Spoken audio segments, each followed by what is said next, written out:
박영숙은 올해 73, 서울 변두리의 오래된 아파트 거실에서 작은 휴대전화를 두 손으로 감싸쥔 채 앉아 있었다. 화면에는 연결할 수 없습니다. 삐소리 후 라는 문구가 공회전했고 차가운 전자음이 텅 빈 집 안을 천천히 긁어내렸다. 남편을 먼저 보내고 아이들마저 제 가정을 꾸려 떠난 지 오래.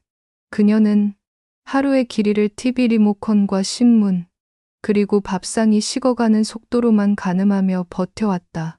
저녁이면 소파 쿠션에 움푹 팬 자국이 남편의 모양으로 돌아와 앉았고 사진 속 젊은 부부의 웃음은 오래된 향초처럼 희미하게 방 안에 남아 있었다. 괜찮다. 나는 잘 지낸다. 스스로를 다독이는 문장은 입술에서 매일같이 모양을 갖췄지만 밤이 깊어질수록 그 문장은 낡은 담요처럼 보풀만 일었다. 변화의 처음은 산이었다. 오래 알고 지내던 김 여사가 어느 날 팔을 잡아 끌었다. 영수가 집에만 있지 말고 산악회 한번 나가봐. 사람들 만나면 기운이 돌아. 그렇게 따라 나간 첫 산행. 이른 아침의 공기엔 젖은 흙냄새와 소량이 섞여 있었다. 낯선 사람들 사이에서 어색하게 서 있던 그녀에게 누군가 다가와 종이컵 커피를 건넸다. 처음이시죠? 길 미끄러우니까 조심하세요. 밝은 등색 점퍼를 입은 남자, 자신을 최경호라 소개하던 사람. 그는 발을 맞춰 걸어주고 숨이 가빠질 때면 조심스레 배낭을 들어주겠다고 했다. 정상에 오르자 그가 텀블러 뚜껑을 돌려 따뜻한 물을 건네며 웃었다. 여사님, 첫날 치고 엄청 잘 타십니다. 에베레스트도 가시겠어요. 가볍게 던진 농담이었지만 그 말은 얼어붙은 마음 한가운데에 작은 금이 가게 했다. 그녀는 오랜만에 자기 이름이 아닌 사람으로 불린 것만 같았다. 그날 이후 토요일 아침은 다시 기다려지는 시간이 되었다. 경호는 사소한 것을 잘 기억하는 사람이었다. 예전에 속초바닷가 다녀오셨다면서요? 그녀가 흘리듯 말했던 기억을 붙들고 며칠 뒤엔 동해 바람 부는 사진을 보내왔다. 다음엔 우리 함께 가요.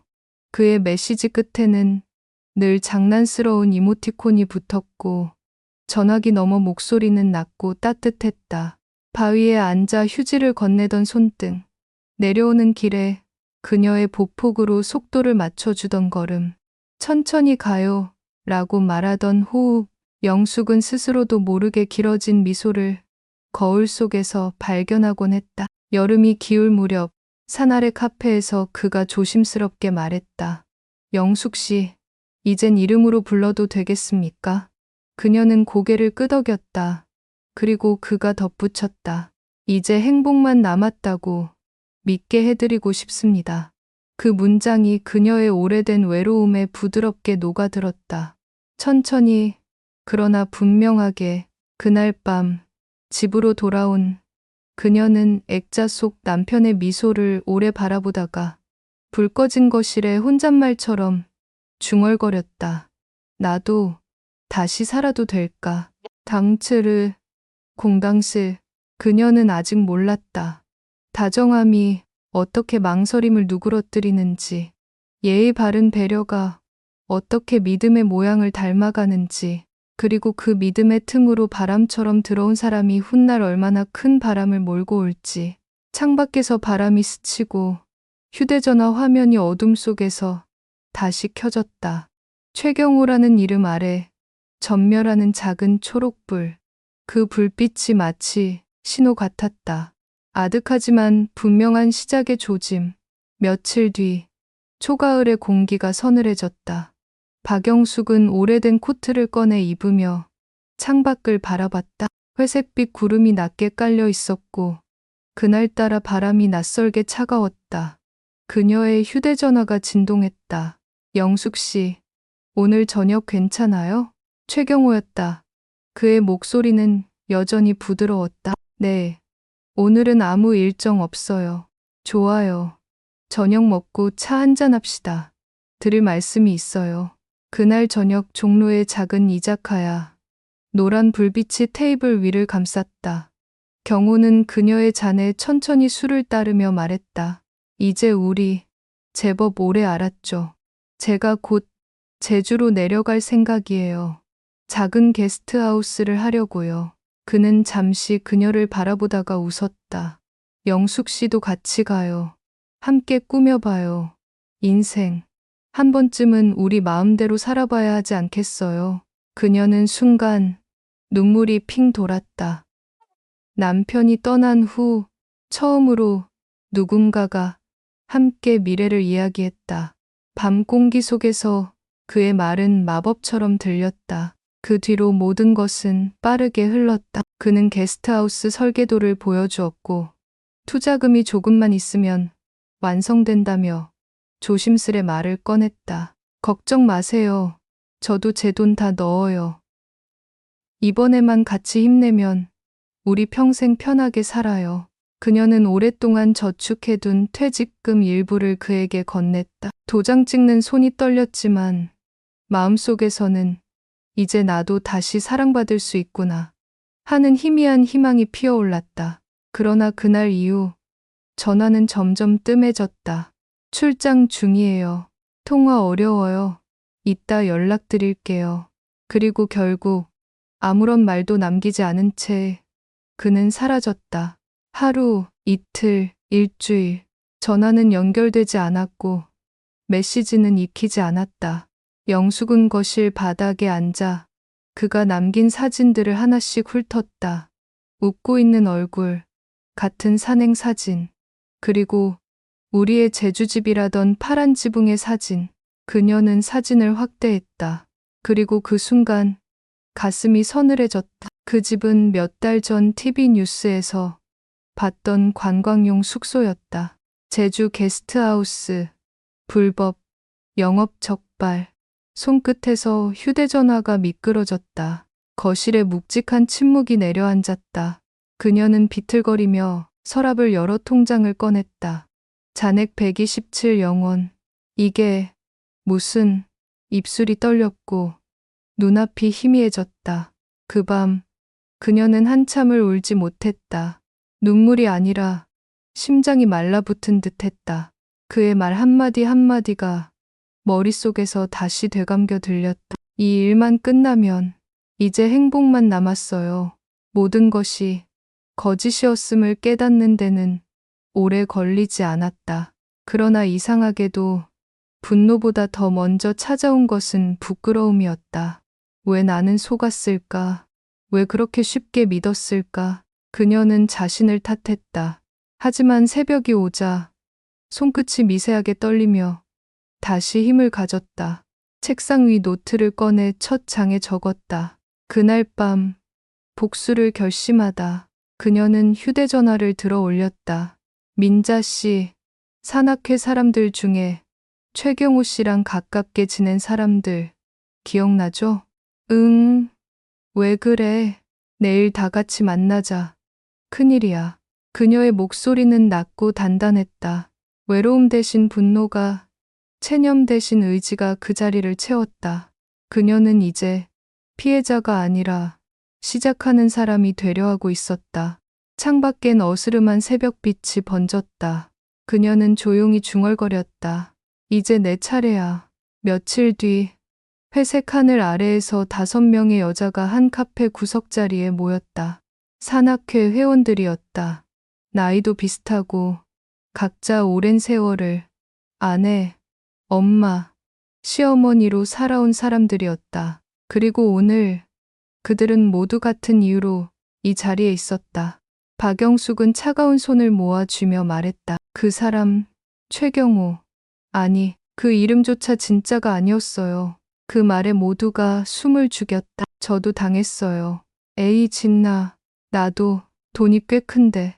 그 사람, 우리 전부를 노린 거네요. 공기 속에는 분노와 허탈, 그리고 수치심이 뒤섞여 있었다. 그중 가장 조용하던 오명숙이 불쑥 입을 열었다. 우린 왜 이런 일에 당해야 할까요? 나이 들어 외롭다고 사람을 믿으면 안 되는 걸까요? 영숙은 천천히 고개를 들었다. 믿는 게 죄는 아니에요. 다만 그 믿음을 이용한 사람이 죄지. 그녀의 목소리는 낮았지만 깊게 울렸다. 경찰에 바로 신고할까요? 그 전에 우리가 먼저 흔적을 찾아야 해요. 흔적이라니, 그 사람 등산 전에 늘 들르던 카페가 있죠. 주인이 기억할지도 몰라요. 그날 오후 영숙은 검은 모자를 눌러쓰고 커피 나무 카페로 향했다. 가게 문을 열자 익숙한 커피 향이 코끝을 스쳤다. 어서 오세요. 혹시 여기에 자주 오던 손님 기억하시나요? 60대쯤 되셨고 이름은 최경호예요. 카페 주인은 잠시 눈을 찌푸렸다. 아, 그분요. 항상 노트북 켜놓고 전화하던 분. 2달쯤 전에 다른 분하고 자주 오셨는데 그 뒤로는 안 보이네요. 다른 분이요? 중년 남자였어요. 말투가 좀 거칠었고 서로 대표님, 팀장님 하던데요.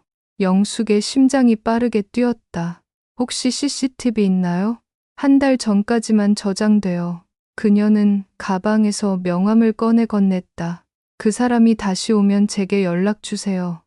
꼭 부탁드릴게요. 당가시. 예, 그러죠. 근데 무슨 일 있으세요? 그 사람, 우리 인생을 훔쳐갔어요.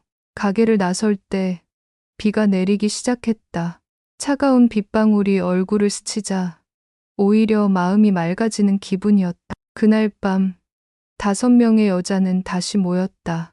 김민자가 노트북을 열었다. 여기 봐요. 산악회 단체방에 올라온 사진 중 하나예요. 간판이 찍혔죠. 달빛 포차. 그 남자랑 자주 갔던 곳이에요. 그럼 거기서 만나던 그 대표란 사람도 있을 수 있겠네요. 그럴지도 몰라요.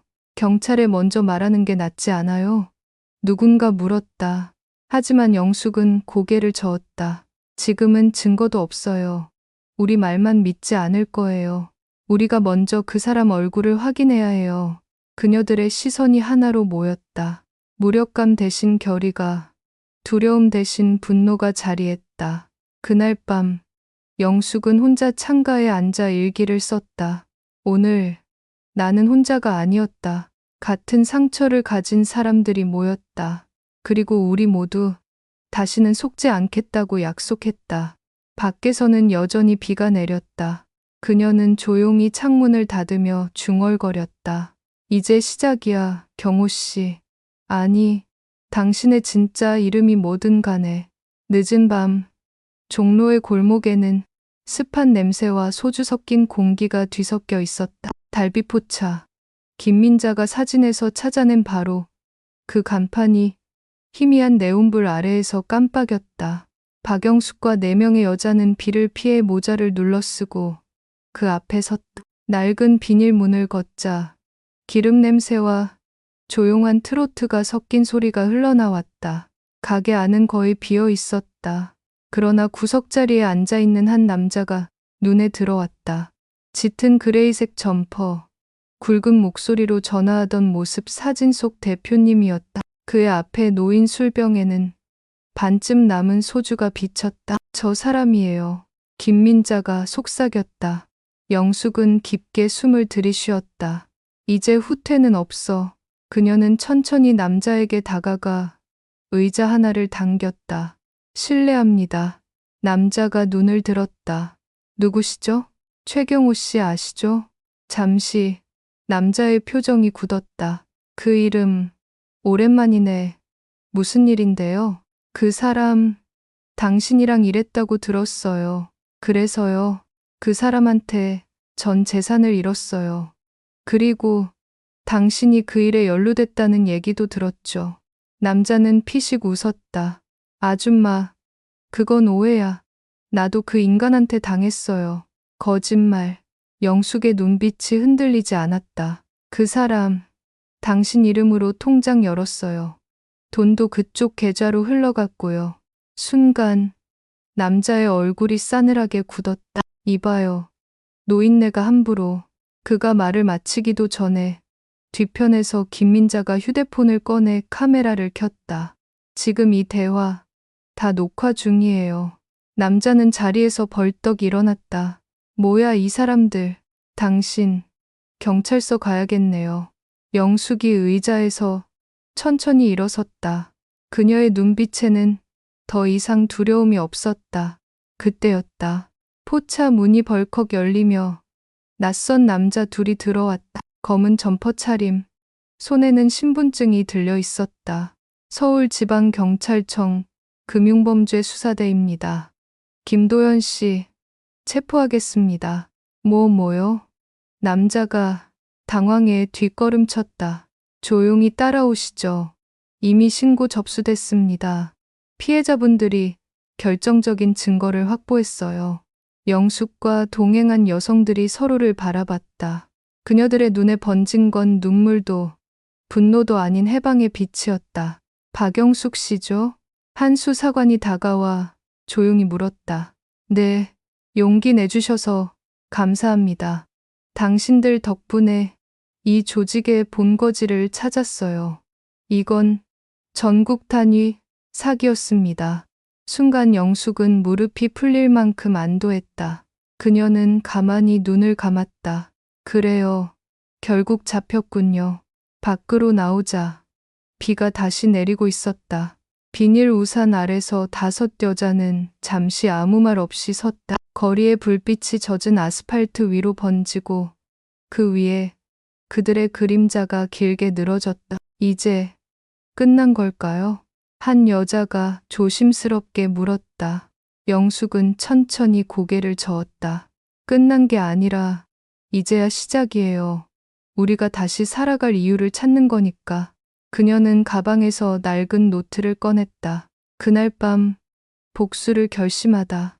덫이 그 아래 그녀는 세 문장을 더 썼다.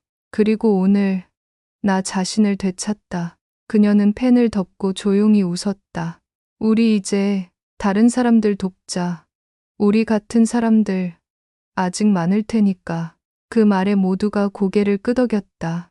비가 그치고 하늘 사이로 희미한 달빛이 새어 나왔다. 그 빛이 그녀의 얼굴을 비추었다. 박영숙은 그 빛 속에서 자신이 다시 살아있음을 느꼈다. 몇 달이 흘렀다. 봄비가 가볍게 내리던 오전, 마을 복지관 강당에는 작은 현수막 하나가 걸려 있었다. 황혼의 희망, 신중년 피해자 상담 모임. 하얀 천에 검은 글씨로 적힌 그 문구는 단순했지만 그 안에는 수많은 사연이 스며 있었다. 무대 앞에는 단정한 차림의 박영숙이 서 있었다. 짧게 자른 머리, 여전히 조용한 미소. 그러나 눈빛만큼은 예전과 달랐다. 그녀는 조용히 마이크를 잡았다. 저는 몇 달 전까지 제 삶이 끝났다고 생각했습니다. 호란이 잠시 고요해졌다. 누군가의 거짓말로 제 전 재산을 잃었고 제 자존심도 잃었어요. 하지만 그날 저는 또 다른 사람들을 만났습니다.